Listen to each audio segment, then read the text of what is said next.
you can do that. But in general, I want to make sure, because I think people get frustrated if they say, well, look, I want to exercise to lose weight, and then they go through 2 or 3 weeks or 4 weeks, and maybe they haven't lost any weight. Right. Or they've only lost a little bit of weight. Right.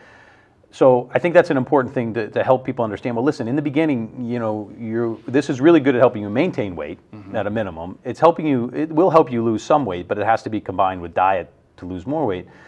But in the beginning of exercise, and this happens to me when I've had a break, your body doesn't realize you have extra calories stored. All it sees is what does I burn today. So sometimes you get hungrier when you start exercising. Absolutely. Right? And so your drive to eat a little bit is more, and that'll go away. Your body will balance that out as you get used to the exercise. So what I really tell people is let's make sure we understand why we're exercising. And for me, I think, I exercise mostly for my kids. I mean, I want to feel better, but I have 2 young kids, and I know that I want to be as healthy as I can be as long as I can be, right? So I know that if I exercise and even do a little bit of strength training, that's going to keep me as active as I can be for as long as I can, be, or at least gives me the best chance. The second thing I tell people is this is not something that has to take up your whole day. It's not something that has to make you feel miserable, but you have to find something that you get some enjoyment out of. Right. Something that, or at least something that you can sort of build into your schedule. Right. I don't enjoy riding the exercise bike at lunch. Something you can tolerate. But I can tolerate riding the exercise bike at lunch, Right.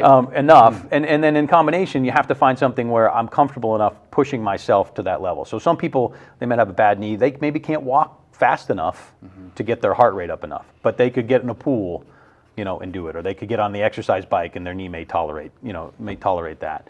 And I think, again, the other thing is, it's like everything. How do we build a habit? You build it slowly, and you're going to fail sometimes. And when you fail, it doesn't mean you should stop. So if you miss a few weeks of working out, it doesn't mean you shouldn't go get right back on the wagon. Yeah. But, brisk walking is fine.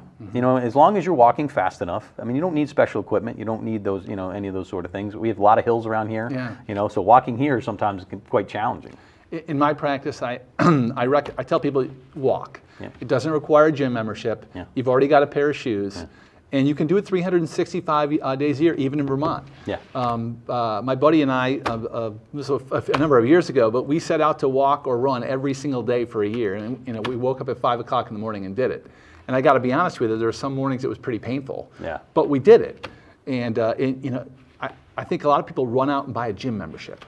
And I'm great for that if you're going to use it. Yeah. But so often, people then don't, or it's money they can't afford, that kind of thing. Or just to motivate. Like we all, gym memberships go up in January, right? Everybody makes their, the gyms are packed for a few months and then it drops off. Yeah. I think part of it is trying to experiment and find what works. Like my wife started working out a lot more in the last couple of years, and she really likes the group-based environment. Right. So she goes to the gym, but it's really she goes to classes, and she really gets that. The really motivates her. The camaraderie, the fellowship. I'm the exact opposite. I like to suffer by myself. Right. I don't like to suffer. I'd rather just take the dogs and go suffer for a half an hour. And I say suffer jokingly, but I mean in all seriousness, that little bit learning how to feel uncomfortable while you're exercising is important.